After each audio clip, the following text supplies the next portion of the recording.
Baik, terima kasih banyak atas kesempatan yang diberikan kepada saya untuk mempresentasikan rancangan aktualisasi saya, yaitu optimalisasi pengelolaan jurnal melalui penyusunan panduan penulisan jurnal jurusan Pendidikan Ekonomi, Fakultas Keguruan dan Ilmu Pendidikan Universitas Haluoleo.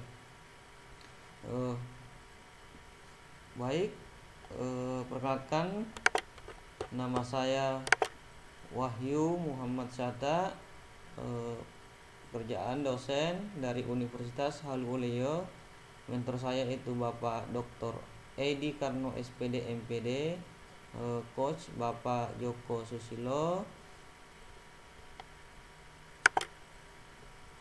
Adapun visi dan misi dan nilai organisasi dari jurusan Pendidikan Ekonomi FKIP Universitas Haluoleo, visinya yaitu menjadi program studi bermutu, menghasilkan pendidik ekonomi dan wirausahaan yang cerdas, komprehensif sesuai karakteristik kepulauan.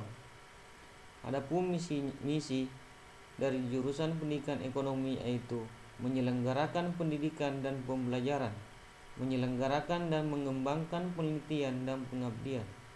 Yang ketiga ialah mengembangkan kreativitas mahasiswa. Yang keempat ialah meningkatkan kualitas pelayanan. Adapun nilai organisasi daripada jurusan Pendidikan Ekonomi Fakultas Keguruan dan Ilmu Pendidikan Universitas Haluoleo yaitu kecerdasan spiritual, kecerdasan intelektual, kehati-hatian yang tinggi, daya tahan yang tinggi, kecerdasan lingkungan, kecerdasan sosial, taat asas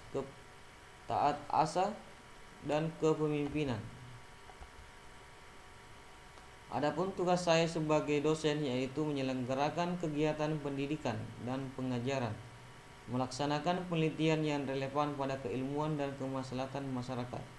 Yang ketiga ialah pengabdian kepada masyarakat.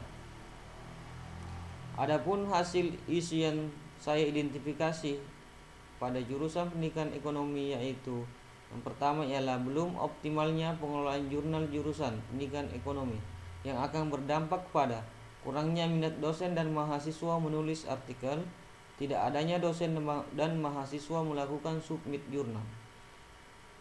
Adapun fakta yang diperoleh atau hasil diskusi yaitu dari salah satu pengelola jurnal jurusan mengatakan bahwa belum adanya panduan penulisan jurnal serta dosen dan mahasiswa lebih memilih untuk melakukan publikasi artikel di luar jurnal jurusan. Adapun isu yang kedua ialah belum tersedianya perangkat pembelajaran berbasis Outcome Based Education atau OB yang akan berdampak pada mengalami hambatan dalam proses pembelajaran. Yang kedua ialah tidak optimalnya proses pembelajaran. Adapun hasil diskusi yang saya lakukan terhadap salah satu dosen mengatakan bahwa belum tersedianya perangkat pembelajaran berbasis OB. Adapun isu yang ketiga ialah belum optimalnya digitalisasi pengarsipan jurusan yang akan berdampak pada tidak menemukan berkas yang dibutuhkan dengan mudah atau tidak mudah menemukan berkas yang dibutuhkan. Yang kedua ialah tidak adanya efisiensi waktu. Hal itu dapat dibuktikan dengan salah satu dosen yang mengatakan bahwa belum optimalnya pengarsipan jurusan karena dosen tersebut mencari file SK tetapi tidak menemukan di jurusan, malah mendapatkan SK tersebut di teman dosen. Adapun analisa isu dari USG atau urgency, seriously dan growth, yaitu dapat kita lihat bahwa peringkat yang pertama ialah belum optimalnya pengelolaan jurnal jurusan. Yang kedua ialah belum optimalnya perangkat pembelajaran berbasis OB. Yang ketiga ialah belum optimalnya digitalisasi pengarsipan jurusan. Setelah kita melakukan analisa isu berdasarkan USG, maka dipilih satu isu yang paling prioritas yaitu belum optimalnya pengelolaan jurnal jurusan. Setelah itu kita melakukan analisa isu terpilih, yaitu dengan melakukan diagram fishbone atau analisa fishbone, di mana dapat kita lihat bahwa yang pertama ialah dari segi main, yaitu kurangnya minat menulis mahasiswa dan dosen. Yang kedua ialah dari segi metode, adanya perpindahan atau imigrasi dari jurnal OJS 2 ke OJS 3. Yang ketiga ialah material, yaitu tidak adanya panduan penulisan jurnal.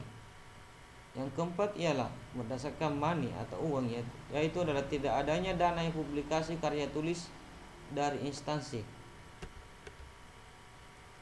Gagasan utama yang dapat saya ambil yaitu pada saat ini kurangnya minat menulis artikel mahasiswa dan dosen, tidak adanya panduan penulisan jurnal, perpindahan atau migrasi dari OJS 2 ke OJS 3.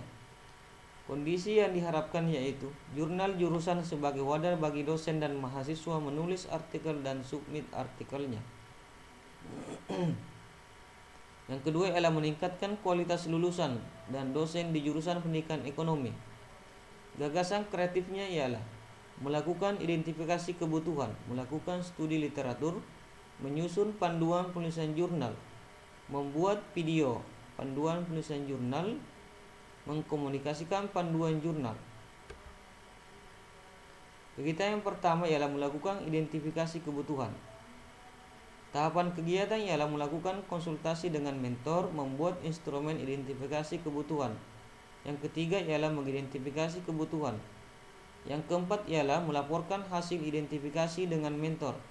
Keterkaitan dengan berakhlak yaitu berorientasi pelayanan, kolaboratif, akuntabel, kompeten, adaptif, harmonis, dan loyal. Kegiatan yang kedua ialah melakukan studi literatur. Tahapan kegiatan melakukan konsultasi dengan mentor. Keterkaitan dengan berakhlak yaitu berorientasi pelayanan, akuntabel, dan kolaboratif. Melakukan studi literatur. Keterkaitannya dengan berakhlak yaitu akuntabel, kompeten, adaptif. Yang ketiga ialah melaporkan hasil literatur kepada mentor. Keterkaitannya dengan berakhlak yaitu harmonis dan loyal. Adapun kegiatan ketiga ialah menyusun draft panduan penulisan jurnal. Tahapan kegiatan yang pertama ialah melakukan konsultasi dengan mentor. Keterkaitan dengan berakhlak yaitu berorientasi pelayanan, akuntabel, menyusun draft panduan penulisan jurnal. Keterkaitannya dengan berakhlak yaitu akuntabel, kompeten, adaptif. Yang ketiga ialah melakukan pembahasan draft panduan jurnal dengan mentor dan ketua jurusan, yaitu keterkaitannya dengan berakhlak yaitu loyal, harmonis, kolaboratif. Yang keempat ialah melakukan revisi dan finalisasi draft panduan penulisan jurnal. Keterkaitan dengan berakhlak yaitu kompeten, akuntabel. Melaporkan dan mengusulkan draft penyusunan panduan. Keterkaitannya dengan berakhlak yaitu adaptif. Kegiatan yang keempat ialah membuat video panduan penulisan jurnal. Tahapan kegiatan yang pertama ialah melakukan konsultasi dengan mentor. Keterkaitan dengan berakhlak yaitu berorientasi pelayanan dan kolaboratif. Membuat video yaitu akuntabel, kompeten. Melakukan pembahasan dengan mentor dan ketua jurusan. Keterkaitannya dengan berakhlak yaitu harmonis, kolaboratif. Melakukan revisi dan finalisasi, loyal dan adaptif. Melaporkan video ke mentor. Keterkaitannya dengan berakhlak yaitu kolaboratif. Mengupload ke YouTube ialah keterkaitan dengan berakhlak ialah adaptif. Kegiatan yang kelima ialah mengkomunikasikan panduan penulisan jurnal. Tahapan kegiatan ialah melakukan konsultasi dengan mentor, menyiapkan bahan komunikasi, mengkomunikasikan, melaporkan hasil komunikasi kepada mentor. Keterkaitan dengan berakhlak yaitu berorientasi pelayanan, akuntabel, kompeten, adaptif, loyal, harmonis, kolaboratif, dan berorientasi pelayanan. Adapun rencana pelaksanaan jadwal aktualisasi. Kegiatan yang pertama ialah kegiatan yang pertama dan kedua dilakukan pada minggu pertama. Kegiatan yang ketiga dilakukan pada minggu kedua. Kegiatan yang keempat ialah membuat video dilakukan pada minggu ketiga. Dan keempat yaitu mengkomunikasikan panduan penulisan jurnal dilakukan pada minggu keempat. Mungkin itu saja penjelasan saya dari rancangan aktualisasi saya. Sekian dan terima kasih. Assalamualaikum warahmatullahi wabarakatuh.